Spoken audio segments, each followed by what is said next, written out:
영나고 약하나 주의 손에 이끌리어 생명길로 가겠네. 한 걸음 주 예수와 함께 날마다 우리 걸어가니 꽃이 피는 들판이나 험한 골짜기라도 주가 인도하는 대로 주와 같이 가겠네. 한 걸음 주 예수와 함께 날마다 우리 걸어가니 옛 선지자의 녹같이 우리들도 전국에 올라갈 때까지 주와 같이 걷겠네. 한 걸음 주 예수와 함께 날마다 우리 걸어가니. 오늘 월요일 아침에 본문 말씀 마태복음 22장 23절 이후에서 마지막 절까지 여러 가지 내용이 있습니다만 한 가지로 정하여 주제를 본다면 부활에 대한 주님의 말씀, 부활에 대한 주님이 주신 말씀이라고 하는 제목으로 함께 은혜를 나누고자 합니다. 바리새인들은 부활을 믿었습니다. 그러나 사두개인들은 부활을 믿지 않았습니다. 또 영도 믿지 않았습니다. 한마디로 말하면 영적인 세계, 사후의 세계 이런 거 전혀 믿음으로 받아들이지 못했다는 것입니다. 그러면서도 종교적인 영향력을 행사하고 있었죠. 부활이 없다 그랬어요. 부활이 없다는 사두개인들이 그날 예수께 와서 물어 이르되 그랬습니다. 예수님께 와서 한마디로 말하면 의도적으로 예수님을 곤욕스럽게 하고자 하는 저들의 의도성이 있는 질문이었죠. 무슨 질문입니까? 24절 이후에 나타난 질문은 신명기 25장 5절에서 10절까지 나타나신 하나님이 주신 약속의 말씀을 인용해가지고 예수님을 한마디로 말하면 욕보이고 또 곤란하게 만들고자 하는 의도성을 가지고 질문을 던졌던 것입니다. 선생님, 모세가 일렀으되 사람이 만일 자식이 없어 죽으면 그 동생이 그의 아내에게 장가들어 형을 위하여 상속자를 세울지라 하였나이다. 자, 모세가 이렇게 표현하는 것은 모세오경의 말씀을 의미하는 것입니다. 예수님, 정말 부활이 있나요? 이렇게 질문하고 있는 거죠. 정말 부활이 있다면 신명기 25장 5절부터 나타나고 있는 말씀처럼 형제 중에 마치 장가들었는데 그의 아내와 더불어서 가정생활을 하다가 후사를 얻지 못하고 죽었습니다. 그렇다면 율법에 의하면 하나님이 주신 말씀에 의하면 그 동생이 후사를 잇기 위해서 형의 아내와 더불어서 함께 들어가서 후사를 이룰 수 있도록 가정을 이룰 수 있도록 그래서 그 가정의 가계보가 깨지지 않도록 형 몫에 대해서 사명을 다하도록 말씀에 정해져 있지 않습니까? 그런데 그 동생도 죽었습니다. 다음에 동생도 죽고 또 동생도 죽었습니다. 그러면서 25절에 뭐라고 말씀했습니까? 우리 중에 7형제가 있었는데 마지가 장가들었다가 죽어 상속자가 없으므로 그 아내를 그 동생에게 물려주고 26절에 7째까지도 그렇게 하다가 최후에 그 여자도 죽었습니다. 그랬어요. 여러분 이 당시에 신명기 25장 말씀의 율법에 의하면 이처럼 후사를 잇는 것에 대한 예는 당연한 의무로 하나님께서 정해 주셨습니다. 어찌 보면 그 말씀 속에서 보건대 참 이해 불가의 말씀이 될 수 있습니다. 오늘날 우리가 살아가는 삶의 법칙으로 보면은 도저히 이해가 되지 않는 그런 말씀이에요. 그러나 하나님께서 그와 같이 아주 중요한 명제를 정하여 주셨습니다. 왜 그러셨을까요? 한 가정 한 가정의 후사를 잇는 것이 매우 중요하게 여겨졌던 족장시대 이후에 진행되었던 바로 그 시대에 하나님께서 한 가정 한 가정을 지속적으로 이어나가기를 원했기 때문에 그러신 것입니다. 그래서 그 의무를 다하기를 원하셨어요. 그러나 그렇할지라도 자율에 맡겼습니다. 우리가 신명기 25장 5절에서 10절 중심으로 보면 그런 의무감이 있다 할지라도 당사자가 동생들이 혹 원치 않는다면 그래서 거부권을 행사하도록 했습니다. 그러면은 그 형수된 자가 나가서 그 동생 된 자의 신발을 벗기고, 자, 신발을 벗겼다는 것은 한마디로 말하면 중요한 사명을 감당하지 못했기 때문에 영적인 사명에 대한 박탈입니다. 기업을 무르고 후사를 이어야 되는 것이 하나님의 뜻이었습니다만, 그러나 그럼에도 불구하고 나는 죽어도 못합니다요. 나는 도저히 마음에 내키지 않습니다요. 그래서 거부하면 그 거부한 동생을 향하여서 형수된 자가 신발을 벗기고 얼굴에 침을 뱉고, 한마디로 말하면 온 동네의 사람들이 보는 앞에서 그에게 주어졌던 그 사명을 박탈시키는 것입니다.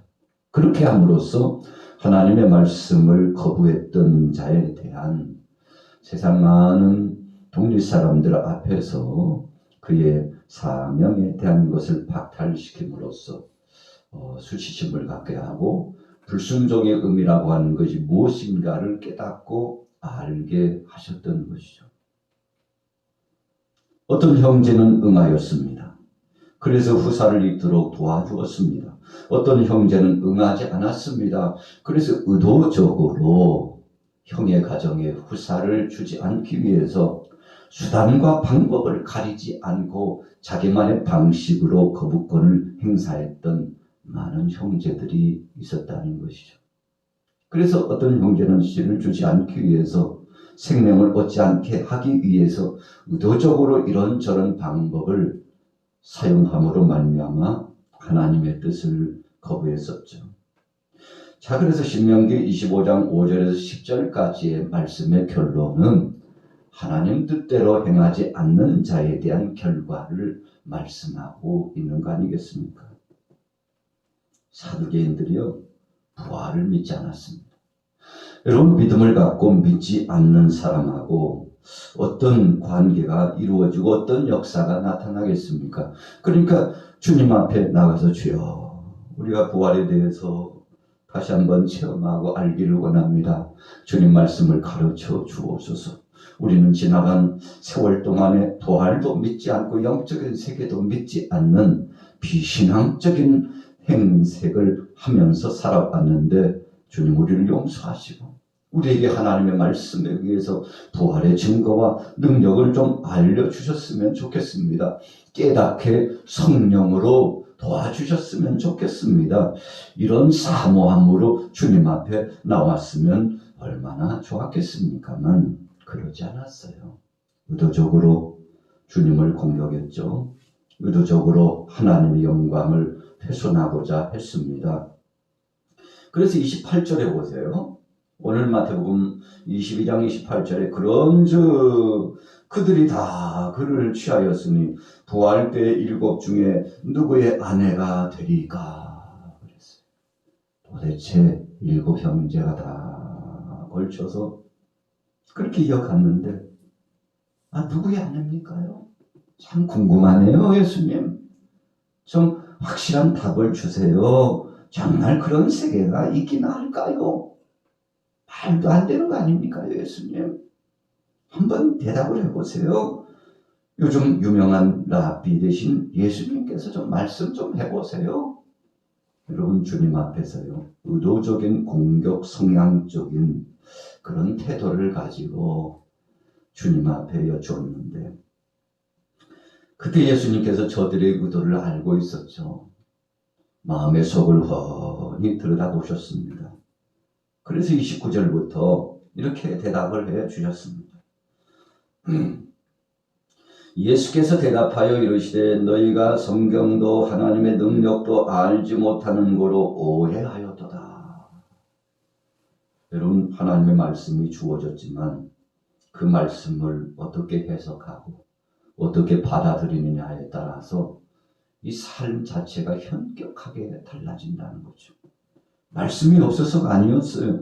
주님의 생명의 말씀, 생생한 말씀이 있었지만 그 말씀을 곡해했다고 그랬습니다. 하나님의 뜻을 알지 못하고 하나님의 원하신 섭리를 이해하지 못했다는 것입니다. 분명히 부활했지만 그런 거 받아들이지 않았습니다. 영적인 세계가 있고 사후의 세계가 있고 심판의 역사가 있었지만 그러나 그런 것 아랑곳하지 않았습니다. 인간적인 편의주의로 살아가는 것뿐이었죠. 그래서 너희는 성경도 하나님의 능력도 알지 못하는 거로. 여러분 그래서 우리가 하나님의 말씀이 중심이 되면 그 말씀 중심으로 승리할 수 있습니다. 우리 인생의 답은요 말씀에 있어요. 어떤 사람에게나 사상가에 있지 않습니다. 독서를 많이 한다고 해서 인생 무대에 있어서 어떤 중요한 답을 찾는 것이 아닙니다. 공부를 많이 하고 박사학위를 받는다고 해서 인생의 문제가 풀려지는 거 아닙니다. 중요한 것은 하나님이 주신 성령 안에 교통하심으로 주신 말씀을 통해서 하나님이 역사하시는 그 권능을 통해서 변화가 나타나는 거죠. 여러분 얼마나 감격스러운 말씀입니까? 성경도 하나님의 능력도 알지 못해서 그랬다 그랬어요. 주님께서 책망하신 거죠. 주의 말씀을 명명백백 믿음으로 받아들이지 않았기 때문에 하나님은 살아계신 하나님이요 그분은 분명히 심판하시는 분이시요 하나님께서 알곡과 죽정이를 가리시고 마지막 때에는 영원한 역사를 통해서 이 인생들 편에 하나님께서 관리하시고 정리하시고 판단하시고 그리고 그 결과를 말씀하시는 분인데 너희가 그것을 믿지 못하니 무슨 대화가 되겠느냐. 너희가 믿지 못하니 어찌 부활의 영광스러움을 이해할 수 있겠느냐. 여러분 아주 중요한 말씀으로 예수님께서 주시는 거죠. 자 30절에 보세요. 부활에는 장가도 아니가고 시집도 아니가고 하늘에 있는 천사들과 같으니라 그랬어요. 여러분 우리가 인생 여정을 살아가다가 이제 우리의 삶을 마치게 되면 우리는 흙으로부터 왔기 때문에 흙으로 돌아간다고 했습니다. 그것을 육체의 때라고 그럽니다. 그래서 우리 사람은 육체와 영혼의 때가 있습니다. 지금 살아있는 우리는 육체의 때를 살아가고 있습니다. 육신의 장막집이 벗어던져지면 쇠하지 아니하는 영원한 하나님 나라가 있다고 그랬습니다. 잠깐이면 지나간다고 그랬어요. 그래서 성경은 육체의 때를 아침 안개와 같고 이슬과 같고 물거품과 같고 심지어는 티끌과 같다고 했습니다. 왜 티끌과 같다고 그랬습니까? 너는 흙에서 왔으니 흙으로 돌아갈지니라. 여러분 흙으로 돌아가는 존재라는 것입니다. 그래서 저나 여러분들이 반드시 죽음을 맛보게 되어 있습니다. 특별한 하나님의 섭리와 주님의 강권하심으로 죽음을 맛보지 않고 하나님이 변화체가 되게 하셔서 불러가시면 모를까? 에녹처럼요, 엘리야처럼 하나님께서 죽음을 맛보지 않게 하시고 특별히 불러가시면 모를까?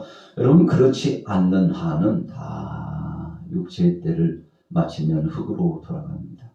그리고 이제는 하나님이 정하신 때가 되면 변화체가 되어 영광스러운 부활체로서 2000년 전에 예수님께서 부활하신 것처럼 우리도 부활하게 된다는 거 아니겠습니까? 여러분, 그래서 어떤 사람은 심판의 부활로, 그리고 영벌 받을 수밖에 없는 심판받을 부활로, 어떤 사람은 영생의 부활로, 그래서 주님 앞에 나가서 그 상을 받고 주님과 더불어서 영화로운 역사를 체험하여 이제 영생 복락의 삶을 살아가게 되는 거 아니겠습니까? 자, 그때가 반드시 있다고 설명하는 거예요. 사두개인들은 부활을 믿지 않고 영도 믿지 않았기 때문에 예수님께서 주신 말씀을 믿음으로 받고자 하지 않았습니다. 그럼에도 불구하고 사두개인뿐만 아니라 주위에 있는 많은 사람들에게 반드시 부활이 있다는 것을 말씀하시면서 부활 때에는 장가도 아니 가고 시집도 아니 가고 하늘에 있는 천사들과 같으니라 그랬어요. 여러분, 참 신비감의 말씀입니다. 하늘의 천사들과 똑같대요. 여러분, 그래서 변화체가 되어서 주님과 더불어서 영원히 영생하면서 사는 복을 누리게 된다는 말씀을 주셨으니 여러분, 참 감격하는 말씀이죠. 그러면서 31절에 죽은 자의 부활을 논할진대 하나님이 너에게 말씀하신 바 나는 아브라함의 하나님이요 이삭의 하나님이요 야곱의 하나님이로라 하신 것을 읽어보지 못하였느냐? 하나님은 죽은 자의 하나님이 아니요 살아있는 자의 하나님이시니라. 여러분, 이게 무슨 말씀인가 하면요, 하나님은 현재 살아있는 자를 대상을 통해서 역사하신다는 것입니다. 죽은 자는 어떻게 됩니까? 육체가 땅에 들어가서 잠을 자요. 그래서 장차 주님이 부르신 날 동안 대기 상태에 들어갑니다. 그래서 어떤 이들은 영면이라고 표현하기도 하고, 예수님께서도 죽은 자에 대해서 야, 죽은 것이 아니야, 너희들이 말하는 그런 죽음의 문제로 생각하지 마, 잔다, 지금 잠을 자고 있는 거야. 그래서 주님은 신이 깨우러 가고 있다는 인식에 대해서 제자들에게 알도록 했죠. 그래서 제자들은요, 야, 우리 주님이 이제 잠자고 있는 자를 깨우러 간다, 깨우러 간다. 사실 3년 동안 예수님을 따라다니면서 공생의 사역 가운데 배우면서 또 훈련받았던 제자들이 영적인 깊이가 얼마나 있었겠습니까? 얕은 물가와 같은 연약한 자들 아니었습니까? 수시로 넘어졌어요. 수시로 실수가 많은 자들이었습니다. 그러나 그럼에도 불구하고 누누이 주님은 누차에 가르치고 훈련하셨죠. 그러시면서 살아있는 그때가 중요한 거예요. 여러분, 그래서 부자와 나사로의 비유의 말씀을 통해서 예수님께서 부자가요, 지금이라도 저 나사로라도 보내가지고 우리 이 땅에 있는 그 형제들에게, 사랑하는 형제들이 제발 이제 지옥불의 역사로 떨어지지 않고 구원받을 수 있는 복된 역사로 가게 하기 위해서 좀 이 지옥의 실상을 직구하여 알려줄 수 있도록, 복음을 받아들일 수 있도록 좀 기회를 달라고 그랬지 않습니까? 그때 뭐라고 말씀했습니까? 율법과 선지자들의 말씀이 세상에 끊임없이 선포되고 있는데 저들의 말을 듣지 않는다면 기회는 없다. 결론의 말씀이 그런 거 아니겠습니까? 여러분, 그래서 우리의 때는 반드시 기회의 때입니다. 살아있을 때가 참 좋은 것입니다. 여러분, 그래서 죽은 자보다도 살아있는 자가 더 복되다는 말씀을 하시고자 하신 것입니다. 그래서 하나님은 죽은 자의 하나님이 아니요 살아있는 자의 하나님이시니라. 자, 영적으로요, 기회에 있을 때 그 기회를 붙잡아야 된다는 아주 중요한 문맥의 말씀으로 예수님께서 주시고 계셨던 거죠. 여러분, 우리가 기회가 지나가 버리면 참 탄식하죠. 야, 참 그때 참 좋았는데. 그냥 학교 다닐 때 그때가 좋았는데. 청년 때가 좋았는데. 그래도 내가 몇 살에도 젊었을 때가 좋았는데 지금은 몸이 말이 듣지 않고 왠지 그 열정도 사라진 것 같고 여러분 후회가 막심하잖아요. 그래서 우리는 오늘이라고 하는 이 시간은 다시 돌아오지 않잖아요. 참 어제가 그래도 좋았지. 주일날 13일 주일 그래 어제가 그래도 좋았어. 여러분 우리가 다음 주가 되면 또 다른 주에 대해서 그렇게 말할 것입니다. 그래서 우리는 현재 기회가 주어져 있을 때가 최고의 때예요. 여러분 우리 인생이 얼마만큼 살다가 주님 앞에 갈지 우리는 알 수 없잖아요. 수년이 될지 수십 년이 될지 수달이 될지 아무도 모릅니다. 순식간에 하나님의 부름을 받기 때문에 그래서 오늘 예수님은 사두개인을 비롯해서 믿지 않고 있는 자들을 향하여서 지금 살아있는 것 자체가 복이요 하나님 앞에 영광 돌려야 되는 것임을 기억하라고 말씀하고 있는 것이죠. 장차 그 영화로운 세계 부활의 이 변화체를 경험하는 그 시대가 곧 도래할 것이니 기회가 주어졌을 때 최선의 경주를 다하라고 말씀하고 계시죠.